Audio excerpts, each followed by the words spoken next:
Everyone needs Grow Smart with Angelique YouTube channel. Who doesn't like technology? Who doesn't like seeing kids growing wiser? Please come, we will grow together.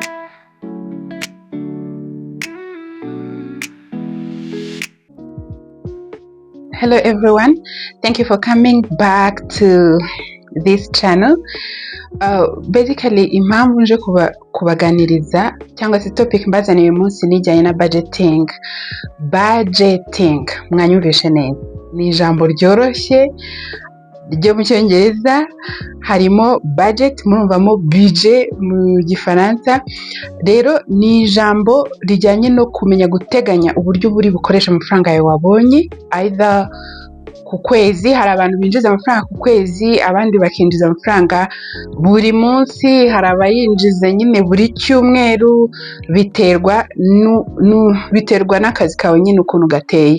Okay, mbere nuko nkomeza ndashaka kubabwira impamvu nifuje kuzana kino kiganiro hano. Guys, we are growing together. Remember, smart people share stories, sibyo? Abantu bari smart baranaganira bagahana nyine stories. Iyi story rero iri true. Njyewe kera, ako sina kera cyane, nko mu myaka 2 ishize hari gereranyije cyangwa 3, nari umuntu nyine utarakoraga budgeting.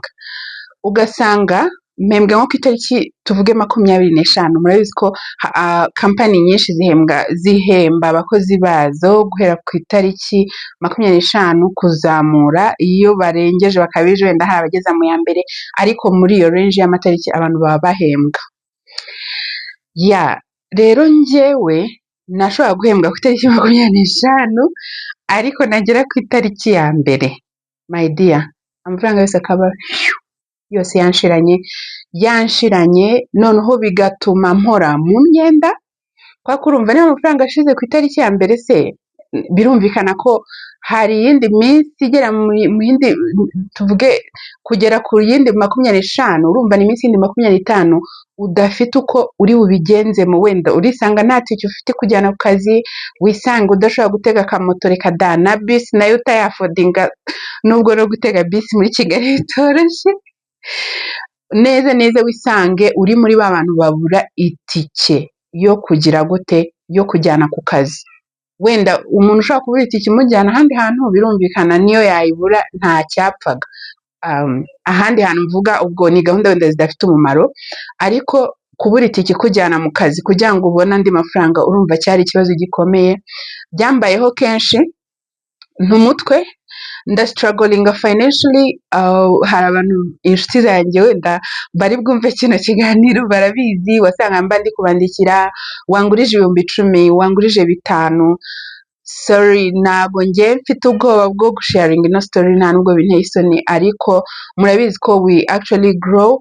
Ni nko kugira ngo mbaho ubuhamya kugira ngo hatagira abo bizabaho, cyangwa se niba hari urimo kubicamo muri kino gihe amenye uburyo yabyitwaramo kugira ngo abivemo.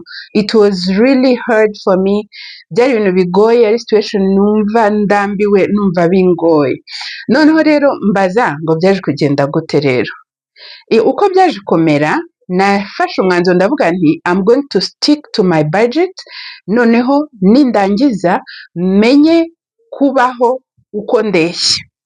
Murimo murabyumva, kuko icyo gihe nabashaka kuba nabona amafaranga, tuvuge wenda ayo mpembwa ayo ari yose, kuko amafaranga ubundi ntashobora kuba make, nta nubwo ashobora kuba menshi, nyine biterwa na needs zawe. Ariko nanone uko amafaranga wayabona angana kose, you can live within your means. Birashoboka kuyabamo nyine mu rugero rwawe, mu buryo bwawe nyine.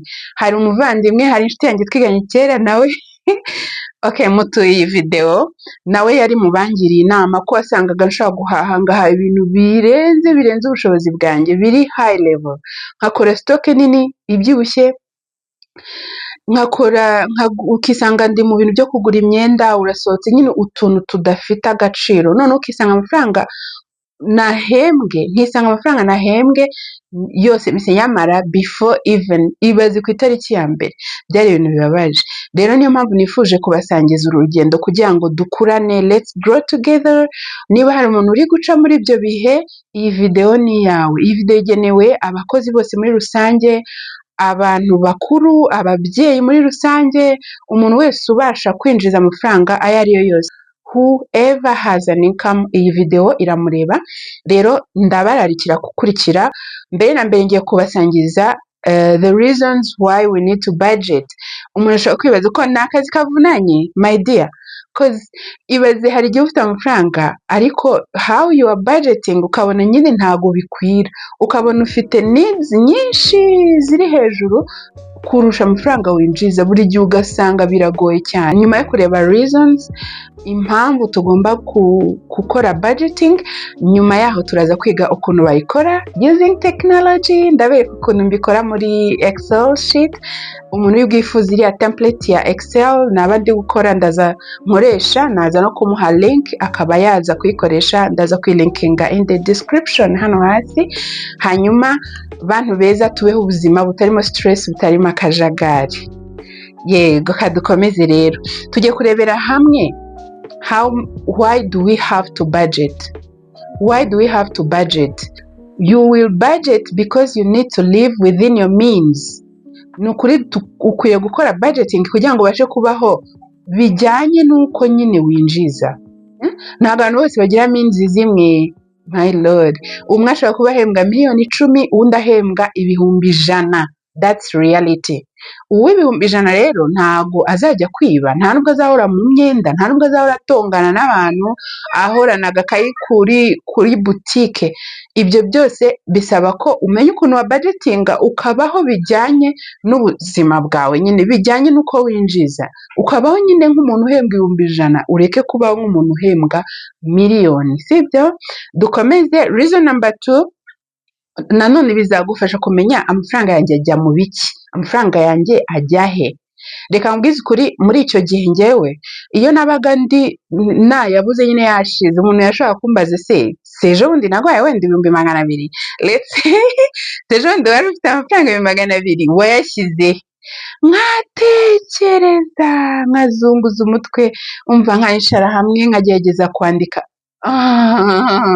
umva nkahabura. Ariko iyo mba narize ubwenge bwo gukora budgeting that time, nari kuba nzi ngo naha yagiye naguze ibi nibi bla bla bla bla bla, akaba ari details ziraho kandi zigira gute, zifatika. So let's budget for us to know where our money goes. Hanyuma reason ya 3, bizagufasha no kuba wamenya ukuntu wabikira emergencies runaka zishobora kuba. For example, hari igihe wisanga uri nko mu kazi, umuntu akaguhamagara ati dore umwana ararwaye, tumujyanye kwa muganga, tega akamoto dusangeyo. Urabyumva ko ugiye kwishyura amafaranga wenda yo kuvuza umwana, ubaye utarabiteganyije bishobora kukugora, ugasanga bigusabye nanone guhamagara abantu, mwangurije 5,000, mwambabariye mukampa 10,000, banayakwima, ukabona wenda bitwayeho mwikomo, and it's not their responsibility. Nukuri si uburenganzira, nyine ntabwo ari inshingano z'umuntu wundi kuba yaguha amafaranga. Tujye tuvugisha ukuri, nyine niba yayakuguriza that's fine, ariko atanayakugurije ni uburenganzira bwe, ntabwo ukwiye kumurakarira. So you need to do budgeting for you to know how you can arrange yourself ugeze mu bihe bya emergencies. Icyo kintu kirumvikana. Reason number 4 rero, hari no kumenya gusettinga goals, sibyo? Reka tuvuge wenda uri umuntu wikundira telefone ihenze wenda nka iPhone 16 maybe. iPhone 16 kuba wabona amafaranga none ahangaha ngo miliyoni zingahe kujya kwishyura byagorana, ariko you can set the goal ukavuga uti ndayishaka mu myaka 3, it's okay. 3 yose ukayimara ukorera iPhone 16. How? Ufata nk'aka box cyangwa se ugafunguza account. Hari accounts zunguka amafaranga menshi, zungukira abantu mu gihe kingana no mu gihe cy'umwaka hakaba hari percentage runaka, let's say 7%, 10%. Ayo mabanki arahari, uwifuza kuyamenya yaza in the in the comment section akambaza, kuko hari n'imwe dukorana nayo muri ubwo buryo muri iyi minsi, nkamusobanurira directives hanyuma akabijyamo agatangira kubika. Ayo mafaranga uko uyabika agenda accumulating, agenda aba menshi, ntabwo agabanuka. As long as you save, your money keeps growing, ntabwo agabanuka. Noneho mu gihe cy'imyaka 3 ukayazana neza, nta credit wafashe ya banke, ntiwagujije kanaka, ntabwo wasabye amafaranga tonto, ntiwayasabye umugabo cyangwa nde wundi ngo ubateshe umutwe nyine ubicire gahunda, ahubwo noneho urayafashe wowe ugiye kugura cya kintu ukeneye. Urumva ko ari ibintu by'ingirakamaro, nespa? Ako kantu ngahaye ni keza. So you need to do budgeting for you to set your goals. Icyo kintu kirumvikana. So reason number 5 izagufasha kumanaginga stress no kwirinda argument. Uziko hari igihe habaho intonganya zizanywe n'amafaranga. Ni ukuri hari ingo nyinshi zinasenyuka kubera amafaranga pe. Uwo mwaka avuga ati usesagura umutungo w'urugo uyashyiraho aya mafaranga. Izo arguments ntago zabaho ufite budgeting, ufite ahantu byanditse bigaragara, nuko ukamwereka uti do, this is what I did, I paid the money for this, I paid the school fees, nishyuye kanaka nari mfitiye ideni wenda ry'umwaka ushize, ibintu nk'ibyo, and then agreements zikavaho nyine ntihabeho intonganya. Ikindi nawe ubwawe bikurinda stress. You never sit down and think about where my money goes. Ntabwo uba ukibitekerezaho, n'ubu ukibaza ngo biba byagenze biti. Bizagufasha for decision making pe. Let me tell you, ahangaha uzamenya kuvuga no cyangwa yes ku bintu runaka. Let's say I have a budget already for this month, and then ngahura n'inshuti zanjye zikambwira uti umva Marriott hari branch, tugende kuri branch tujye kurya tugubwe neza. It's true, kujya muri branch ni byiza, biraryoshye, and I would like to be there maybe. Ariko ukareba kuri budgeting yawe, ukareba amafaranga wenda bisaba kugira wenda ujye muri branch wenda ni 50,000, ukabona ntabwo wenda uyafite. Icyo gihe uzamenya kuvuga a big no. Uvuge ngo no, ntabwo njyayo, maybe next time, ukavuga wenda ubutaha. Then uzatumva ko branch ishobora kuba one of your needs. Noneho byandi nakubwiraga byo gusetinga goals, none ugakora goal yo kuvuga uti nzajya mbika wenda 5,000 kugira ngo nzajye muri branch next year once a year. It's okay. Uvuga uti once a year I give myself that pleasure. Biri kumvikana? So that's nice. It's good for us to do budgeting. So welcome to the next session.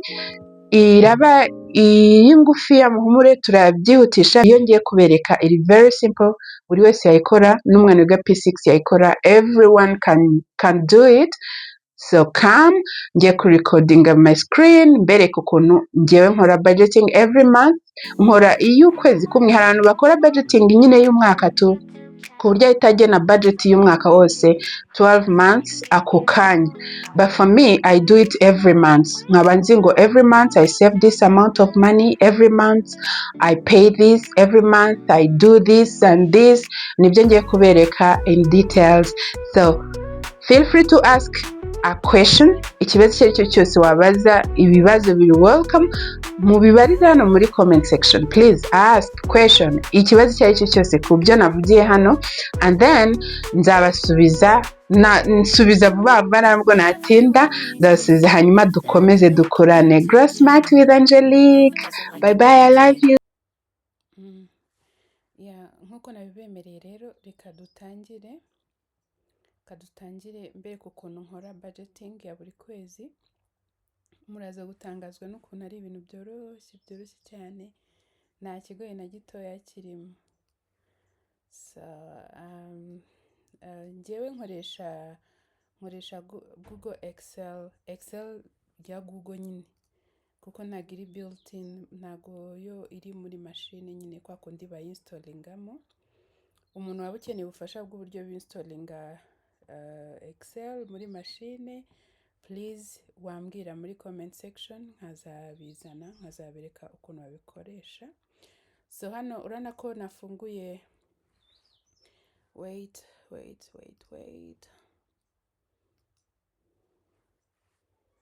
Okay,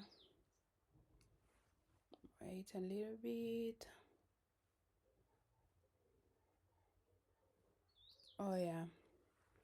Okay, murabona ko hano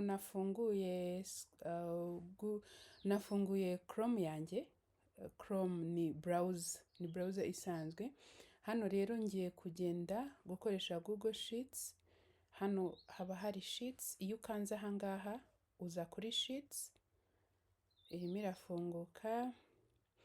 Ntabwo wakoresha Google Sheets udafite internet, ako kantu tukamenye. Ni ukuvuga ngo hano ukeneye laptop, ariko nanone ukeneye na internet.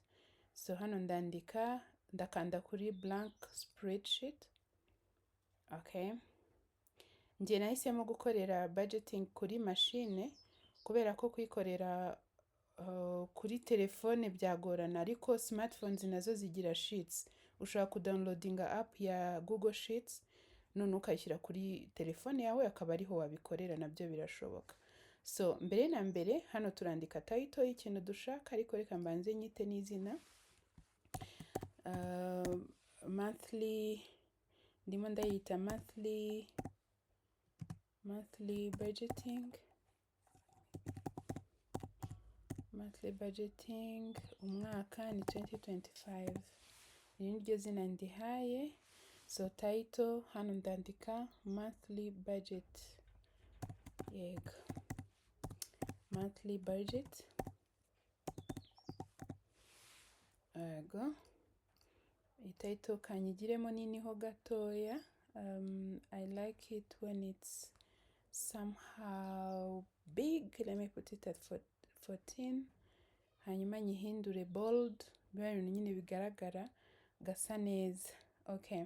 So budgeting yanjye rero uburyo nyikoramo, nyicamo ibice nakwita kwari bibiri, kuko urumva iyo uri gukora budget ugomba kuba uzi income yawe, ese winjiza ngahe, noneho ugapanga noneho na expenses zawe, ese expenses zanjye zingana gute, noneho ukaza gukora na balance ukamenya ngo wafashe income ukuramo expense, noneho usigarana aya n'aya.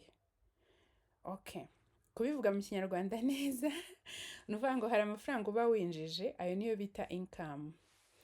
Ya, kanandike income hano. Aya nayo uba winjije. Ya, income. Ariko hariho na expenses. Nuvuga ngo rero expense nayo usohora. Nuvuga ngo kugira ngo nyine ukore budget neza ugomba kuza amafaranga winjiza, none ukanateganya ayo uzasohora. Birumvikana ko ugomba kuyasohora bitewe na minzi zawe nyine n'ukureshya ntabangana, wa mugani wabivuga mu Kinyarwanda. Yego. Noneho nari nkagize kanini nkahaye character ya 12. So ngiye guhera kuri income. Buri wese akwiye kumenya income agira ni zihe. Let me put it in bold too. Income rero hari umuntu ushobora kuba agira salary. For me it's only salary niyo ngira. Ariko hari undi ushobora kuba agira wenda na interest ni kwa kundi uba wungutse, wenda wungutse amafaranga runaka mu business atandukanye. Tuvuge ucuruza wenda imyenda, washoye amafaranga runaka, wacuruje aya n'aya, mu byo wacuruje hari inyungu wabonye, icyo nicyo bita interest. Ariko nanone interest ushobora kuyibona no ku ma bank accounts. Iyo ukora saving hari igihe ushobora kubona bank interest, sibyo?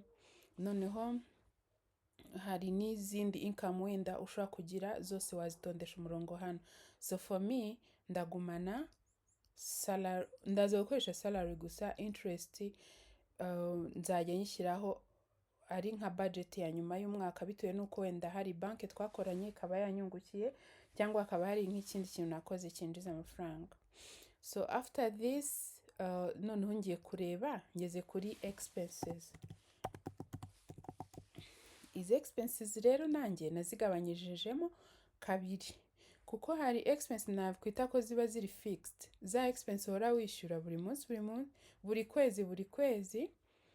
Izo expense kandi zikaba zidahinduka, amafaranga utanga buri gihe adahinduka.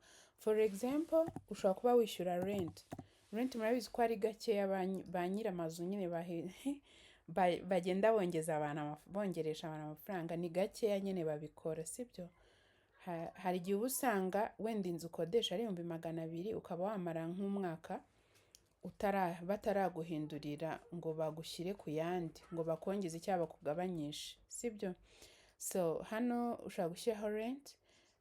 Luckily I don't rent anything, ariko hari ayandi mafaranga hano nshaka kwishyura. Tuvuge nishyura electricity, so hano ngiye kubanza ibyo bita fixed expenses.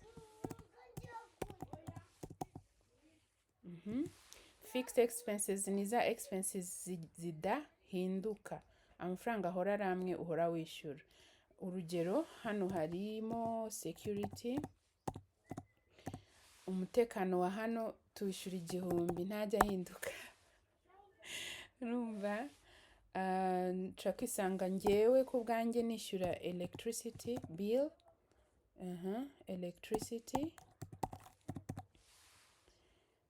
tuvuge electricity hano wenda dukoresha umuriro w'15,000. Rero income hano ya salary yanjye kaciyo 600.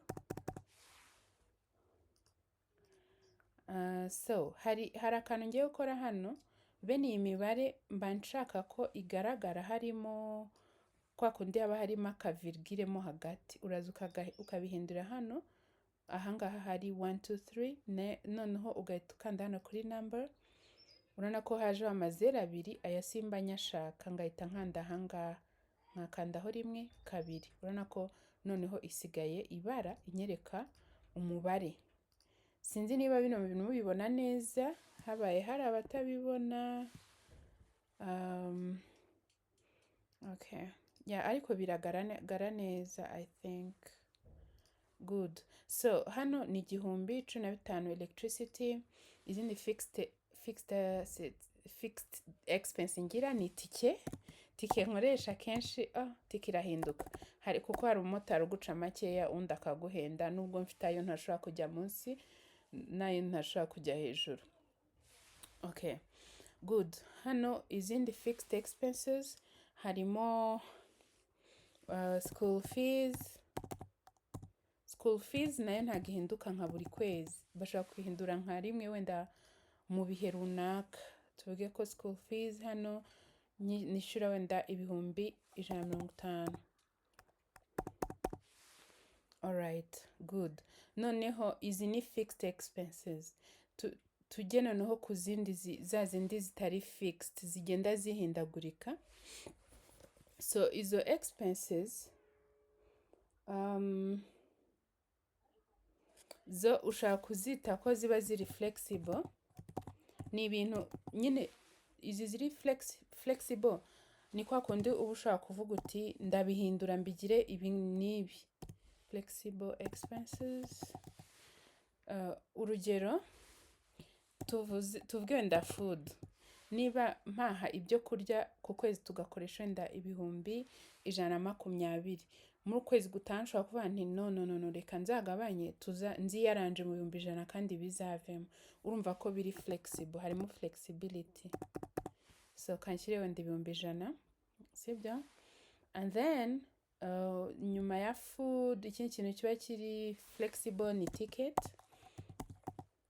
ticket nayo ushaka gukoresha moto, warangiza ukabitireka wenda bitewe na goal mfite. ngerageze ndebe ukuntu nagabanya amatike, aho kuba nagendaga wenda na move mfata wenda mpamagara yego kabo buri gihe, reka wenda nzagende na bus kugira ngo goal mfite ubutaha bizankundire. So tike hano wenda nayo kadushyire 80. Amafaranga 80. Gusa hano hejuru hari akantu nibagiwe nkunda gukora. Nshyizeho yindi row hano hejuru, ni ikintu bita saving. Saving, nibagiwe na tithe. Tithe kanyishyira hano habanza ko ndi umukristo. Tuvuge ko tithe yawe nyine ubwo hano birumvikana. Tithe aba ari hano ni 60. iba ari 1/10 nyine cyayo winjije, sibyo? Let's say hano rero mfite ticket y'ibihumbi 10 n'ibyo kurya ni ibingibi, wenda ibi nibyo nshinzwe gukora mu rugo. Murabizi ko nyine hari igihe nyine hari buri wese agira expenses ziwe. So noneho hano urabona ko hano dufite fixed expenses, izi ngizi tukagira na flexible ones. Rero tugiye gukora summation ya buri kimwe, nkore total y'aya ngaya. Let me insert one row above. Hano handikeho total fixed expenses.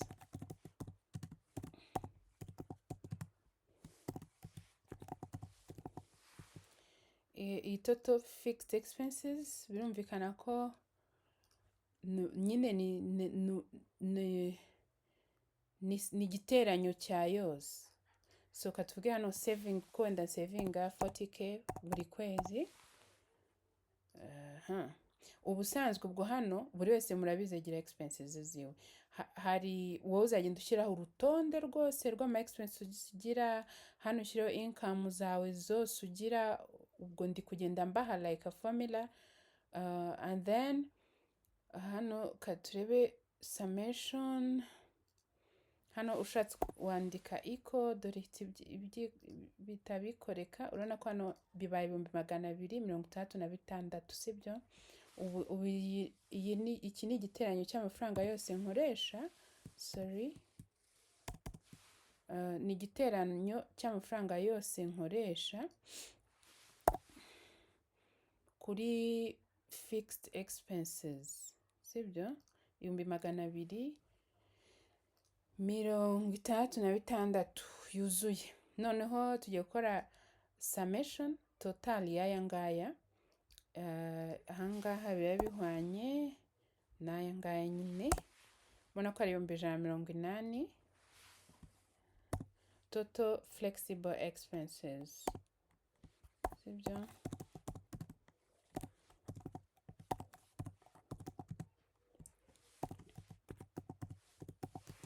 Alright, nakoreka nkagire 14 and bold. Alright, bold and 14, like this. Okay, so murabona ko ahangaha ndimo nuvuga ngo mfite income. My total income ni salary, kandi my total income nyine ni 600. Muntu wanjye aya ngaya nyine niyo uba uhagaze, nta kwicara utegereje ngo hari undi uzaguha, ariko anahari it's great. Ubwo hano ushyiraho indi income yitwa gifts. Hari umuntu uguha nk'amafaranga wenda runaka, nayo yashyirano ko ayo uba winjije yose, amafaranga yose aza yinjira iwawe aba ari income, sibyo? So now mfite hano ama expenses, ako mfite na income. So hano hasi ngiye kwandikaho ikintu bita balance. Turebe nyine niba iyi balance, ni ukuvuga ngo uba wafashe income ugakuramo expense, ukareba nyine niba hari ayasigaye. Ni ukuvuga ngo yaba yasigaye nayo uba utapangiye. So ahangaha birabingana na hano ukuyemo ahangaha. Katurebe, murabona ko hasigaye let's see. No, ntabwo byahura. Wait, nari nkoze formula nabi. Ni ukuvuga ngo iyi balance cyangwa reka nkore indi hano yitwa total expenses. Nari nibaje ukuntu naba nsaguye amafaranga angana kuri ntabwo bishoboka. Total expenses. So hano biraba bingana. Aya ngaya noneho harabangana n'izi expenses ebyiri, sibyo? Plus this. Urabona ko ari 446 nizo expenses mfite so far kugeza ubu ngubu. Let me put it in bold and 14 of size. Okay, bivuze ngo ndacyasigaje 140 ingahe bisigaye. na sevinze nagize nte nuvuga ngo uba ugomba gukora ku buryo balance yawe ingana na zero. Ubundi impamvu igomba guhana na zero si ukuvuga ngo nyine amafaranga ngo bapangiye kuyamara, oya, ahubwo nyine si ukuyamara burundu, ko hari ayo uba uri bubike, uraba wakoze saving, wakoze emergency, ibintu byose wabishyizemo, noneho nta na make nyine agomba gusigara, kandi ntugomba kujya hejuru, ntugomba kujya no munsi, nyine nta kuyasigarana, nta no kuba munsi yayo ngo upange ibirenze ubushobozi ufite, sibyo? So hano iyi formula ya hano irabifata the income, gukuramo total expenses, sibyo? Urabona ko dufite 154 tutari twapangira. Aya ngaya nayo turi gusagura tutapangiye. So urabona wenda okay, ahangaha nshobora gushyiramo 1 row above, 2 rows, wenda ahangaha nkashyiramo clothing, katuvuge ko nzayambaramo clothing, nkayiha wenda 50,000. Asigenda nkavuga ni nzayatanga for the gifts, kwa kundi uba utwerera ubukwe ugira iki n'iki, sibyo? Wait,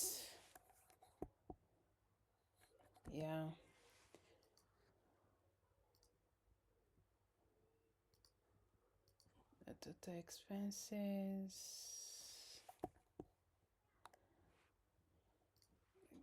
like this, and then like this plus this. Okay.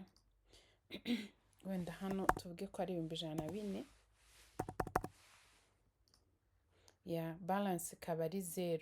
Ahangaha ni uvuga ngo uba wabikoze, amafaranga yose wayageneye ibikwiriye, hanyuma usigaranye 0. Ni uvuga ngo mu cyitwa umushahara wawe, nyine amafaranga yose winjije nta na make adafite icyo gukora, kandi buri kimwe nyine buri mafaranga amwe afite aho ajya. So murabona ko hano hari ibintu nashyizemo, nagerageje kukagira short kugira ngo bitworohere, video itaza kuba ndende cyane bikabije, ariko ni uku nyine hint bimeze. Rero akenshi hano kuri sheet ndaza nka renaminga, nkahaha izina, wenda uku kwezi nkakwita ko ari August nkoreye, then umwaka wo turabizi ko ari 2025, hano hejuru biranditse. Noneho ubwo butankazadingaho iyindi sheet ya hano y'ukundi kwezi, n'ubundi mba nshobora kuzisanga mu gihe cy'umwaka mfite nyine annual budget, ariko buri kamwe kari ukwako. So that's how it is. Nuko nguko mbikora. Iyo ubishatse kugira ngo nyine ubuzima bukuryohere, utangira guhindura nyine iyi Excel sheet yawe ku buryo ubishakamo, wenda ukayihindura amabara neza uko wumva ubishaka, ubundi ukaba umuntu uri ku murongo. Subira uko byari biri, nashaka gushyiraho rows and columns zifatika, leta nzankande hano, urabibona. Then nkaha biba bimeze, ukora ngo merge cells, kagahita kaza bari kamwe, kankashyire hagati like this way. N'utu ngutu twose merging, nkore merge cells, nkashyire no hagati this way. Ni ukuvuga ngo hano dufite income, tukagira expenses, nazo zifite utuntu tubiri. I will only merge here, merge cells, n'aka ngaka nka merging, merge cells, gutya. Murabona ko ni ukuri budget ndayikoze mu gihe gito cyane, kandi ni ibintu ubu nyine akazi kaba gasigaye ni ugustikinga kuri budget, ukavuga uti this way, noneho nta gukora ibintu ngo nuko kana kambwiye ngo turagiye, ngo ubwo twagiye, nyine ngo ndasohotse ubwo twasohotse, kandi ubizi ko ntago wabiteganyije. Nyine nta gusora amafaranga gutyo utazi utarabiteganyije, sibyo? Ngayo nguko, mwakoze cyane gukurikira, mukomeze mugire ibihe byiza. I love you. ndizera mwabonye ukuntu byoroshye cyane gukora budgeting.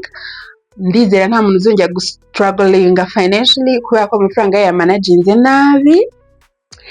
Ndizera ko rwose ubuzima bwanyu bugiye guhinduka, ubuzima bwanyu bw'ibijyanye n'amafaranga bugiye guhinduka. Ndizera ko mukuze, muvuye ku rwego rumwe mujye ku rundi. Ndizera ko rwose bitazongera kuba broke kubera ko amafaranga mwayakoresheje ibyo mutapanze gukoresha. Naberetse ukuntu bakora budget, ndakeka ari uburyo bwari buroroshye buri wese yabukora. So start doing it. Umuntu udafite excel sheet, udafite laptop, wenda ngo wakoresha laptop, ni akantu koroshye ushobora no gushushanya ukandika ku rupapuro. Mugende mubikore, hanyuma ikintu gikurikiraho kandi kigorana cyane cyane ni ukubahiriza noneho ya budget, sticking to that kind of budget. Uba ugomba kuyisitikingaho, ukayizirikaho, ukavuga uti oh my lord, ntago nari napanze kugura ikanzu, none mbonye habaye bridal shower, nyine ikanzu y'umweru. Ni ukuri ntuzirirwe ubyirukira ngo ugiye kugura ikanzu y'umweru, ahubwo uzahita uvuga uti no, maybe next time I will attend with that dress. Ubwo nuvuga ngo njya nkenera ikanzu y'umweru, bizahita biba nka alert. Umenye ko nyine ni alert ije kuri wowe ikubwira okay, nuvuga muri needs mfite ngomba kuba mfite ikanzu y'umweru. Then plan it next time mu kwezi gutaha nubona nabwo bidakunda ko iyo kanzu y'umweru wayigura, it's okay, feel free, you can plan to have it even in 3 months. Nukuri nta kiba kitwirukansa kuri inosi. Nese usibye bridal shower imwe wabiki? Tubwizanye ukuri, aho kugira ngo wisange ari wowe uhora ubangamiye abantu, uhora ubasaba amafaranga, uhora ubaguza amafaranga. Seriously, I was one of them wahoraga nyine aguza amafaranga, but now I'm okay. Murumva ko ubu ngubu ndi fier yo kuba nabibasangiza nkababwira ko I never do that. Mbese simbizi kuzisanga ndi kuguza amafaranga cyahari ndi kuyasaba, because I budget, nkabaho ubuzima buhwanye nuko nyine meze. Niba ari bridal shower bafitemo ibara nyine ry'imyenda nafite, nkaba mbona ntarabipanze, ubwo nyine ntibikunda. Noneho umuntu ashobora kwibaza ati se none ko upanga ibintu once, ubwo habayemo ikibazo like ngo umuntu ngo akaguhamagara akubwira ati ye mbabarira ntabara, umwana wanjye wenda yaguye mu muriro, simbizi, nkeneye amafaranga 10,000 rwose, ndwanaho n'inshuti yanjye, nyine urumva n'inshuti yawe ya hafi cyane uwo mu muryango akeneye amafaranga. Ayo ngayo nyine urayagena. Nuvuga ngo muri budgeting kora ugomba kugena amafaranga ya gifts. Mwibuke ko gutanga ni umugisha, gutanga bizana umugisha kurusha guhabwa. Icyo kintu twese turakizi. Noneho kandi nyine hari ibintu nyine udashobora kuavoiding. Ikindi nanone ugena umubare w'amafaranga nyine uzatanga bitewe nyine n'ukureshya. Twibuke we need to live by our means. Niba ibibazo bizanzaho biruta umushahara wanjye, se urumva byakunda gute? Harabo birumvikana ko harabo nzabwira no, ni cya kindi cyo kwiga kuvuga no, decision making. Haro nzabwira ni yo sorry, maybe next time nawe nzaguha. Then ugahita umenya ukabizirikana, ukavuga uti wenda kanaka yansabye 10,000 asanga ntayo mfite, maybe kanyamubikire this month. Noneho niyongera cyangwa se nzamubaze nti amafaranga wari ukiyakeneye, then mbe nayamuha. That's it. How is it? Mwakoze cyane gukurikira. For any question, ndi hano kugira ngo dufashanye gukura. Grow smart with Angelique. Bye bye. See you next time.